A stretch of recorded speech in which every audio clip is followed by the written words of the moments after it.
Hello and welcome to Real Adult Wisdom. I'm your host, Becky Schaefer, and I'm very excited today to have my guest, Scott Neff, who is also an author. Yeah, So we get to be here together. we do. And we actually have a live crowd in front of us, which is actually super cool because it's the first time I've done that. And they probably really can't hear us. Hopefully you guys can though, because we really didn't test anything. We're just going at this completely raw, and we already have someone clapping for us. You lost your hair when you started clapping. Oh, That's what happened. okay. Actually, you have hair. He just slicks it back. Anyway, I'm very excited today to be sitting here. Scott wrote a book called On Stage, and then of course everybody knows my book, The Why Not Me Concept. But we're going to talk a little bit today about living for performing, because I think we've both lived our life performing in a different way and on a different stage with different curtains. So I'm going to talk a little bit about Scott's book. And of course, I have my notes because I'm sure. old and I'm in menopause. I need the. I thought I'd throw him notes. off with that. Anyway, it totally Notes. makes me forget everything. Let me tell you. But we both wrote our books about performing versus presence, and I think Scott. So I'm talking about being on the stage, showing up under pressure, managing chaos, leadership, teamwork, timing, resilience, behind the scenes, and what all that chaos is about. Scott is in the restaurant industry, so I'm going to let you talk a little bit about that before I keep being long-winded. Yeah, sure. And then you stop me when I'm long-winded. Sure. Definitely do. So, on stage to me was this vision of what we do in the hospitality industry is less about food and beverage than it is about connection. And, seeing what people do and seeing what people portray to customers, however they make them feel is what they remember. And so, I for years would say to people when I would teach them, hey, listen, you're on stage. When you're out here, if you need to do that, you need to go backstage, right? But, what we do in our industry is similar to teachers, what you guys have done for years. Both my parents were teachers, and I was kind of taught to be respectful of people and that sort of thing. But doing all that in the midst of chaos is a little bit different. And then it takes different skills. And that was what I thought when I wrote On Stage. So when I wrote On Stage, the whole idea was giving lessons to people, learning from folks that I had learned from, or the lessons that I found over time were the way for people to excel at what we do. That's awesome. I have never been in the restaurant industry because if somebody pissed me off, I'd probably pour their drinks on them. I'm not going to lie. And then, so the Why Not Me concept was about performing for roles. Like I was a teacher, a mom, a coach, a daughter, and I performed everything that I guess was expected of me, and it was exhausting.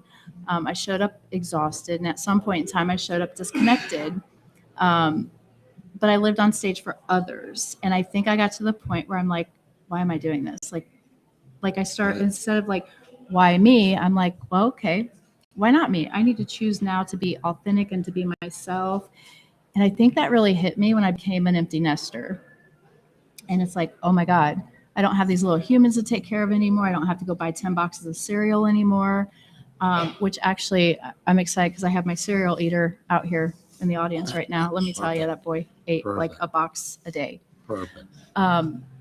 And so it was exhausting, and I was exhausted, and my body showed it, and I felt it. And I think that's pretty much when my friend and I started talking about the why not me concept.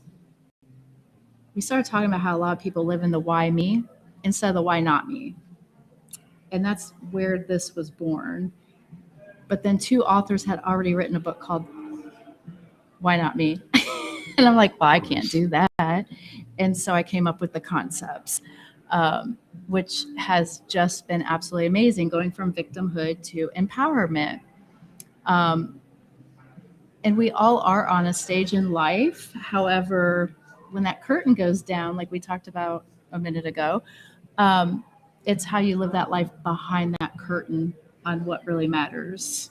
Yeah, I agree. So for me, being in the industry that I'm in, there are so many people, it's sex, drugs, and rock and roll, right? Like there's a lot of folks that are not great people that get in this industry. So, you know, if you're going to be above that and you're going to be somebody that's going to command presence and, build teams and all that, you have to be able to address all that stuff.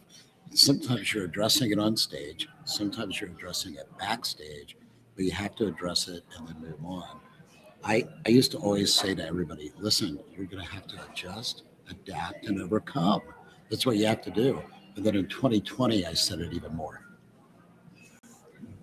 So many people that are exhausted from performing, they have to realize that that is not failure, but it's a time that comes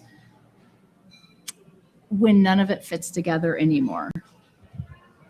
Absolutely none of it fits together anymore. My son's taking a picture of us, but we are raw right now, which is why I named this podcast that, so we can do that kind of stuff.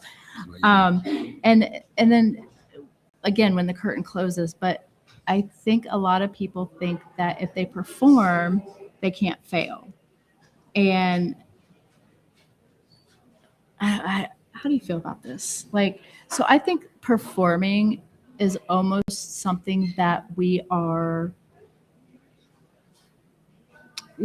feel like we have to do it. Like we have to do it. And instead of like living authentically, we're performing. It's interesting, again, on stage, it is a performance, right? And, if you do it the wrong way, it comes across as silly and not truthful to either yourself or the people that are with you, right? So it's interesting, your perspective and like reading that part in your book, how I would connect that with what we do is, I get to be who I am and I get to be the best me when I'm in front of people.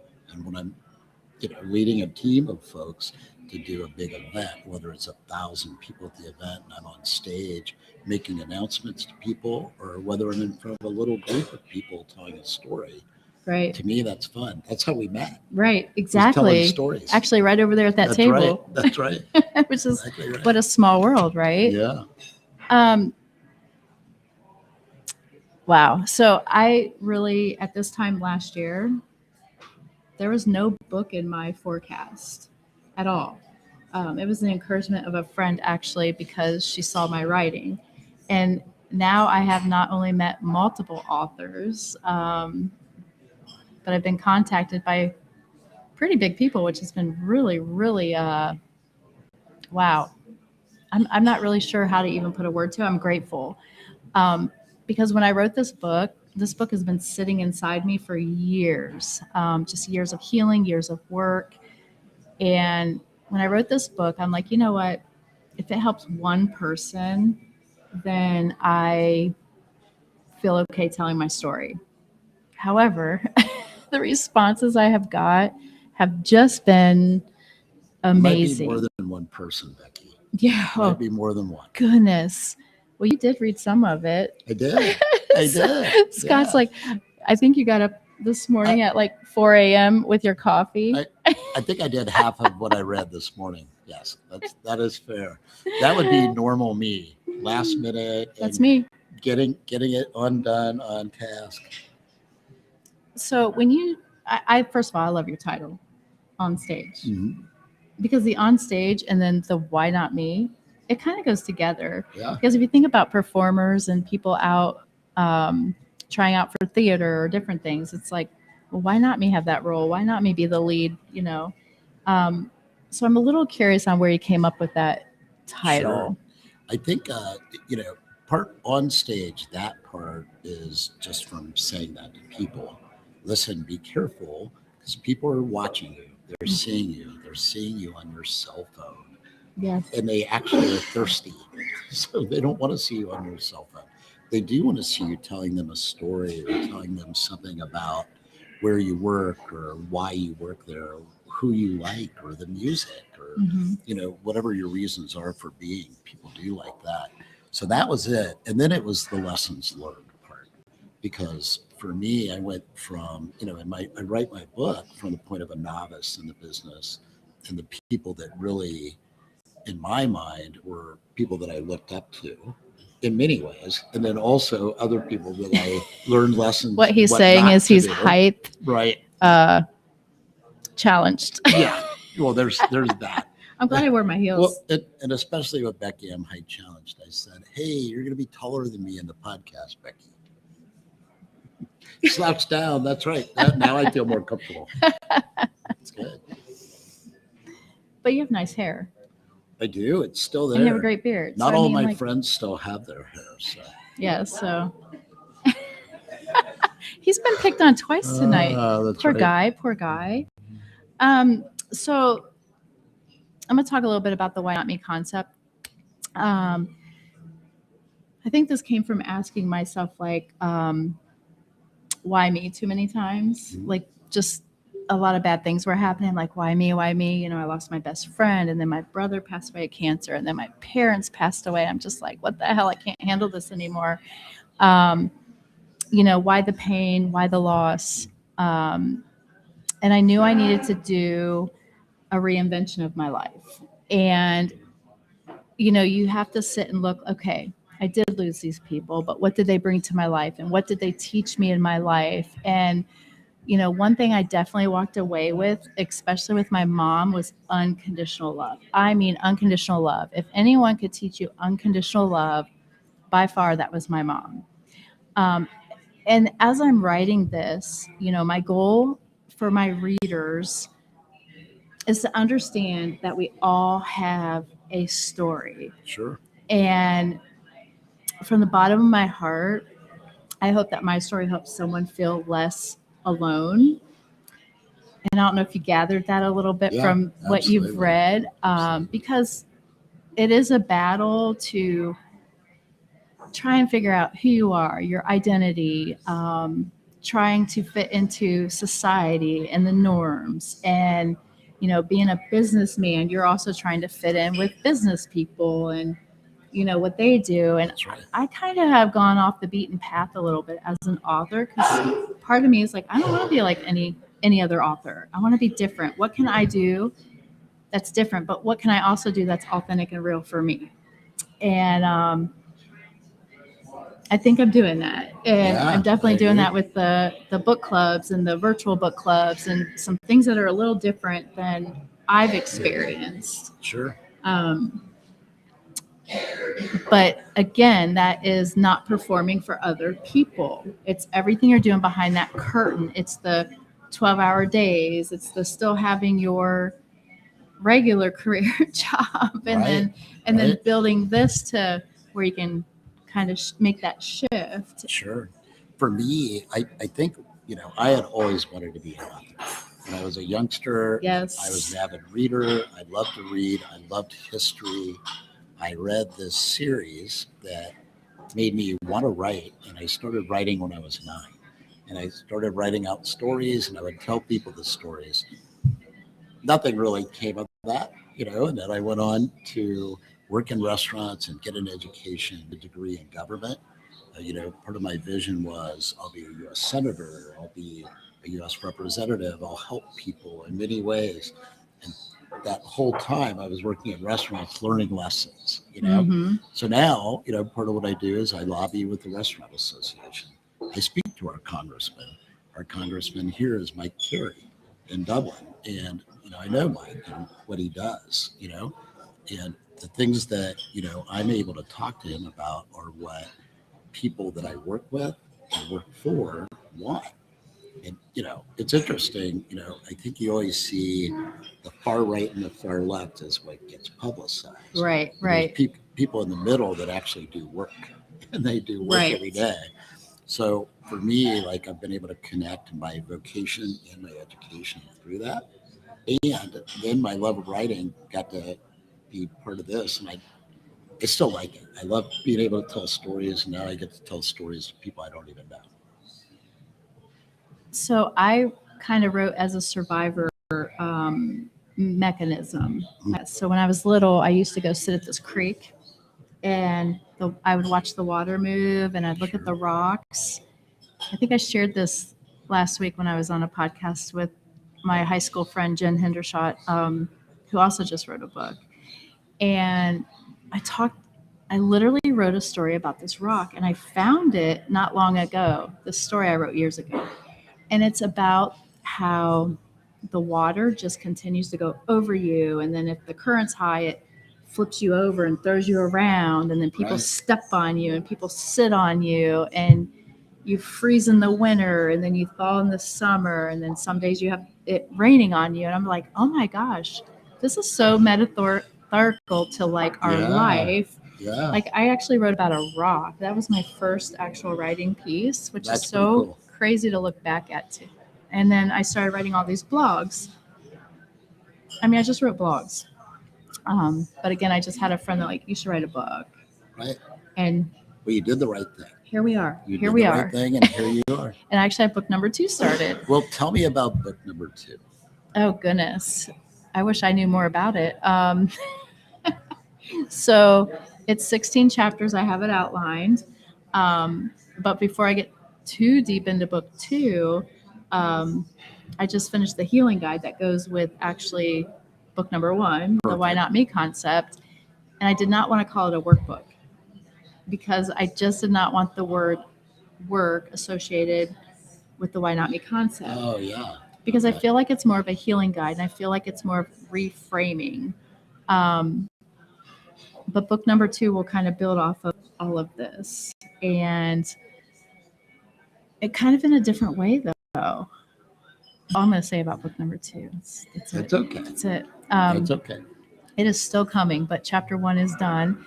But then I had to kind of put it aside because I've got some virtual book clubs and stuff coming up that have to do with the healing guide and the Why Not Me concept. But the healing guide has to do with reframing and rethinking. And I think we go through hardships and we go through some hard things in our life to teach us lessons.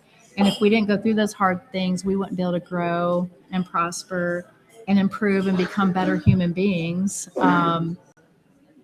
If we weren't dealt some of the stuff we were dealt. And like I tell everybody, my life, what I went through was this much, just this much. And now I have I can't even spread it across the computer screen of life to live. And it's up to me on how I'm going to walk that journey and how I'm going to live that life. And I think being a mom too, it was very important for me to show my kids, they know my past, and it's you can go through some hard shit. And my kids have been through some, heartbreaks and, the divorce of their parents and shared parenting and they've turned out amazing. Of course, I'm biased, but they really did turn out amazing. But I think that's also in how we handle situations as adults and how we choose to live our experience or how we choose to perform behind the closed curtains. I think anyone can perform on a stage. Yeah. So it's interesting because some people are very comfortable on stage, right? And others want to shy away from that. You're not going to do a podcast if you're trying to shy away from being on stage, right? And you're not going to write a book on stage or want to get in front of people with a microphone if you like that. So for me, my main reason, I think, to do that and to want to do the next book is wanting to try to help people maybe at a different level. This is more about my experience. And I think that it's not written at a high intensity level for anybody. No, and you write about different people that have touched you in different places of your life. Yes, exactly. And so because of that, you can read it pretty quickly, but it's more probably geared towards people that want a little bit of light entertainment or people that are considering, hey, I'm 17, 18 years old. I'm trying to figure out what to do, oh, is that really what the restaurant business is like? Is that what happens in Chicago, Mhm. Philadelphia, or Denver, or what have you, multi-unit stuff? So it's probably a good segue to show people what's on the screens behind us Mhm. with Guinness. So we're in an Irish-themed restaurant and Oh, bar, yes. right? So, and it's Christmas time for this. So you've got a bunch of My Guinness and Christmas connections. So we're gonna have a pint later and celebrate all that. How about that? I'm That's not what sure you if I in can an do a Irish bar. pint, but Well, you don't have to do a full pint. You have to try it. You have to try it if you're in an Irish pub. It's not just wine. I in an can Irish I can pub. definitely try that. Okay. Um, I think so. Both of us have a kind of I think a shared outlook on what we want. We want our readers to feel permission to stop really explaining themselves, to stop performing, but to be able to try again, because reinvention, it's not failure, it's growth. And you have done nothing but growth in your career. And probably that's carried into your personal life with growth as well. We've all been through our own experiences. No doubt there. We'll share all those someday. Yeah, not on a podcast. No. That might take a pint. Yeah, then you would take the pint or the pint of whiskey. Absolutely. So, is there anything else you want to share about your book or your Yeah. restaurant business? So- I think this is amazing. I think it's amazing how we met. Yeah. We were having wings watching the Ohio State Yeah. football game. We were watching Ohio State beat Michigan. Sorry if you're a Michigan fan, Yeah, boo. but it was your We don't year say to the M, lose. Michigan. It was your time to It's lose. Michigan. That's right. We said TTUN that day. So, that was fun, and it was stories. And, again, I love stories. I like making stories. One of my friends that's here today is actually a small section bald-headed guy? in the book, bald-headed guy. Yeah. That guy. Yeah. So I'm going to take a picture so I can Yeah, send right? this so I can put it on our thing. Exactly. Of who are they talking about? So, and then he met his wife here. So, and Oh, my she's here goodness. too, and they actually met in the pub. So that's one of those stories that I love to tell is, hey, they found love here. It's pretty Aw. cool. Love over food, huh? It might have, yeah, and it might have had something to do with the pint. It might have been. Yeah. Might have been. So, the other thing that I would say about my book, at the end of the book, I kind of prognosticate, and it came out a couple of years ago, but I basically say, okay, because of all this is what I think is happening next in our industry.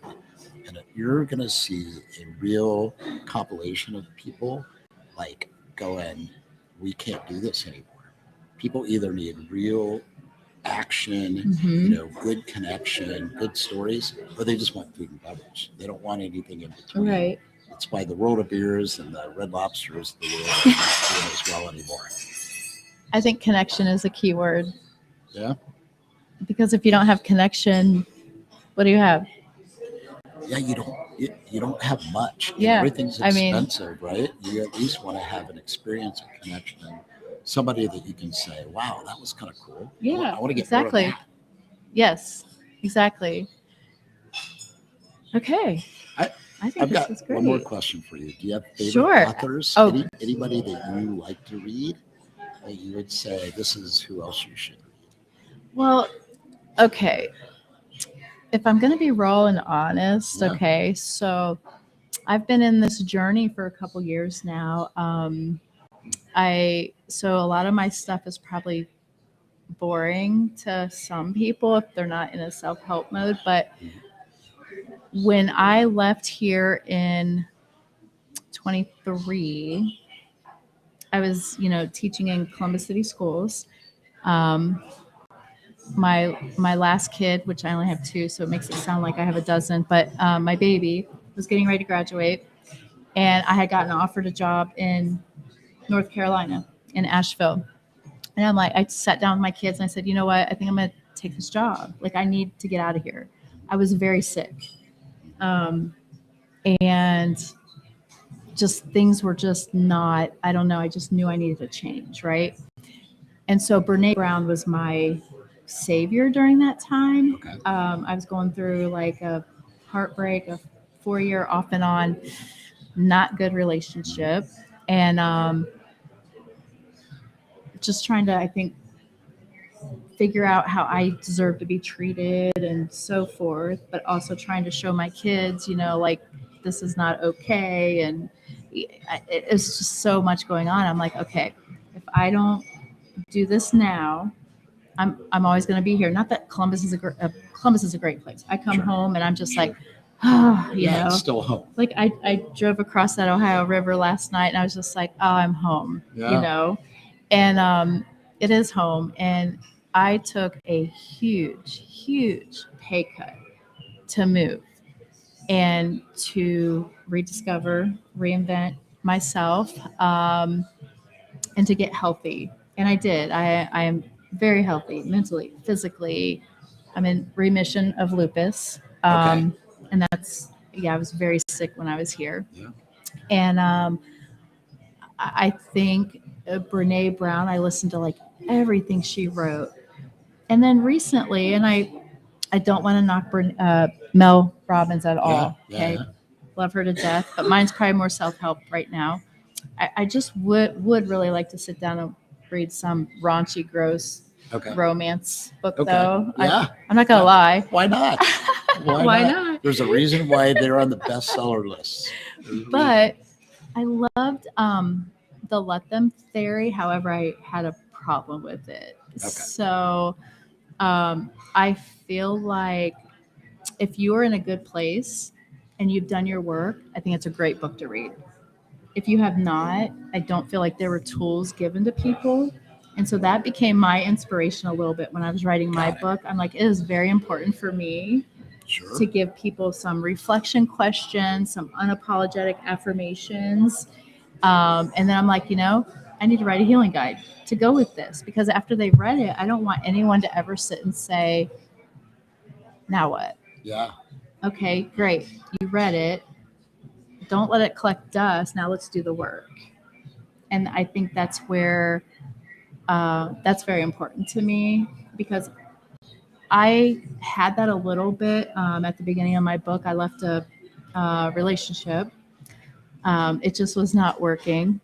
It was toxic for both of us. Mm-hmm. And the first question I think my therapist asked was, if somebody's being held underwater, what do? I'm like, well, they fight like hell to get air. And she's like, that's what you're doing in life right now. Right. And man, that struck a chord with me. And actually, that's where my Dear Child letter came about, was in that session. It took me longer to write that letter than that whole book, though. And that's not even my whole letter that's in that book. That's just a short version of it. Right. And I didn't correct it grammatically or anything. I left it the way it was, kind of on purpose. Right. Even though it bothered me. Because I'm like, this is like, not. Maybe I should go change that. Oh. I'm like, I want to take a red pen to that. But I left it that way on purpose, because that was what came out of me at that time. But yeah, I think Brene Brown was just absolutely just because she said something about an arena, and that struck a chord with me. So if I'm going through a hard time right now, who is going to stand in that arena with me? Well, that makes sense. There's a lot of people in this room that would. I was going to say, you've got them. And I have more than just that, but it's who will stand with you. And I think I turn to things to read at that time of my life, or somehow it comes to me, because I didn't even know who Brene Brown was when I started reading her stuff. Right. She's great. And the arena thing really stuck with me. Is who's gonna, for you, who's gonna stand on that stage with you, who's gonna perform with you behind that closed curtain. Right.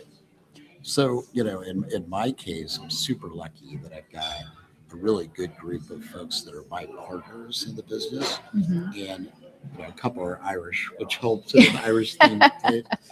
Ian Montgomery is his picture is in the book, and I don't know that you got to meet Ian. I think you met somebody else here, so you should meet him, because those guys, boy, you talk about standing on stage. They are on stage presence people, they're happy to go backstage too.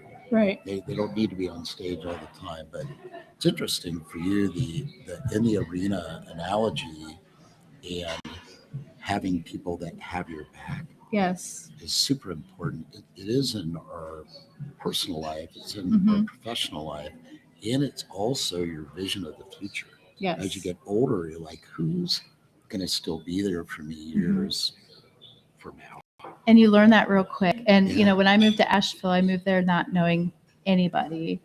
And I met a group pretty quickly, and we all hung out. And it was just this weird, almost like middle school vibe. Like a couple of my friends were just great, right? But then like somebody would say something, or there'd be this like almost like this. I can't even explain it. Interesting. And I'm just like, yeah, this is not for me at all. But you realize the people that you meet who are going to have your back and the people that are not. And I guess I'm at that point in my life now where I'm just only going to invite good energy. Yeah, it totally makes sense. So we were talking about, that breaking down, right? And what that does. So many people, you talked about the analogy earlier, saying, I don't think I could serve somebody to make me mad. I could drink on them, right? I really And would. I would. We have those thoughts often, by the way. I We do. bet. It's I backstage. can't even We're like, imagine the "What thoughts you have in this what was that?" industry. Yeah, right. But the people that are the very, very best at this are very able to take it on, take it for what it's worth, Mm-hmm. move on, and then get all the positive energy from everybody else. Because Yes. everybody else is giving you positive energy if you let them. If our guys, if you're in my business and you portray that negative energy to people, you get a lot of it back. If you portray positive, I just try to teach this lesson to people and say, hey, if you're having a bad day, just go around and talk to your customers and go, how you doing today? Next thing you know, it'll kind of reverse the role for you, and people will tell you how cool it is. So we're lucky that we're in that industry, and I think part of what attracted me to that was the instant reward Mm-hmm. that gives you. Now, on the flip side of that, there's plenty of the other as well. And the same thing with education. Mhm. It's the kids. The kids are just freaking amazing, and they come in, they look up to you, and they're so excited. And like now they can Google everything, right? So they're like, Sure. Schaefer, you wrote a book? You did? Oh my God, you do? I'm like, oh, yeah. They're like, oh my God, you're so cool, whatever. And the kids are, and you have great relationships with the kid, experiences, and then you have the parents. I'm like, oh, I tried so hard not to be one of those parents. I only was one time, but trust me, it was valid. Mhm. But it's the parents that make that job difficult, but make it so rewarding. So same thing. Yeah. So it in the dedication is to my dad. So I'm going Aw. to read that to you. On stage is dedicated to my father, Leo Neff. Thanks for all the life lessons, Dad. You are my hero. So my dad is now 91, and he's less heroic these days, Aw. but he's still my hero. He's pretty good. And he taught commercial art in high school for years. So Aw. yeah, his writing's still better than mine. Not his book writing skills, but his, what do you call it? What is Handwriting. Yeah, just handwriting. Yeah. He's still really good at that. I don't think we have handwriting these days. They don't do that anymore, do they? No, my youngest, who's 21 now, I remember when I took him for his license, Right. he had to write his name in cursive. And he's like, how do I do don't know what that? that is. I'm like, are you Yeah. serious right now? Yeah. Oh yeah. I didn't even realize it. Yeah, that's our evolution right now for sure. So Oh, Santa great. over here is holding the MLS Cup. So the MLS Cup is the Major League Soccer Cup that is from the Columbus Crew. Yes. I've never seen that picture, but I like it. I was actually in Columbus watching that game with my best friend, Joe. Nice. Joe. Okay, What's behind you, Joe? that's like my brother right there. Okay. Remember we watched that game together. The MLS Cup. I was at your house. It was after I moved to North Carolina. Yeah. And Yep, we were watching it. That's pretty cool. Yeah. So my best friend Joe's here. My best friend Amy, my son. But man, Joe and I used to be neighbors, and we raised our kids together, and we were both single parents raising our kids together. Yeah. And Pretty awesome. I got to meet Joe and have a beverage with yes, him. yes. He's When a great we guy, met. and I could tell. Yeah, I could. And I that's could tell his he was my wife. kind of She's there. person. Awesome. And Taj, they're here from Australia. Very cool. So he will be leaving us and moving to Australia in Yes. April. And I'm just like, ah. You thought North Carolina was a long move away. Yeah.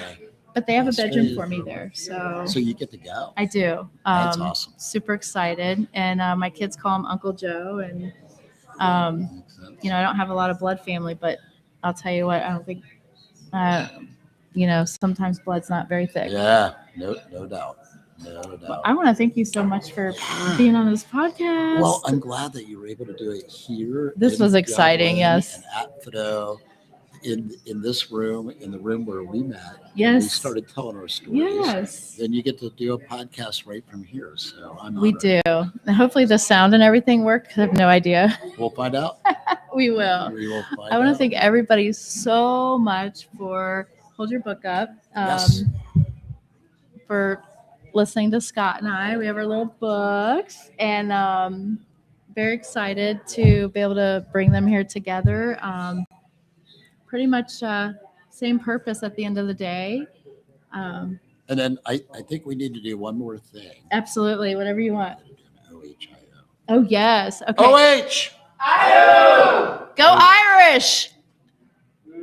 Oh, okay. Okay, go Ireland. I tried. How about go tried. Ireland? I'm sorry. I'm a Notre Dame fan. Oh, see, they got ripped off. I know, but I'm still okay. OH. Okay, so I can't get an Irish at all. Okay, Ireland. I got a little bit. All right. You're awesome. Thank you so much. Thank you so much. This was great. It's fun. Thank you so much for listening to Real Adult Wisdom. I'm your host, Becky Schaefer. Scott Neff. Read his Thank book you. On Stage. It's great. It's on Amazon. You can order it. You can actually order my book pretty easy too. Somebody had an issue. And there's my other best friend. Oh my God, I just have so many people here. It's great. So thank you so much for listening to us live, and we appreciate you. Have great holidays. Be safe, and cheers. Thanks all.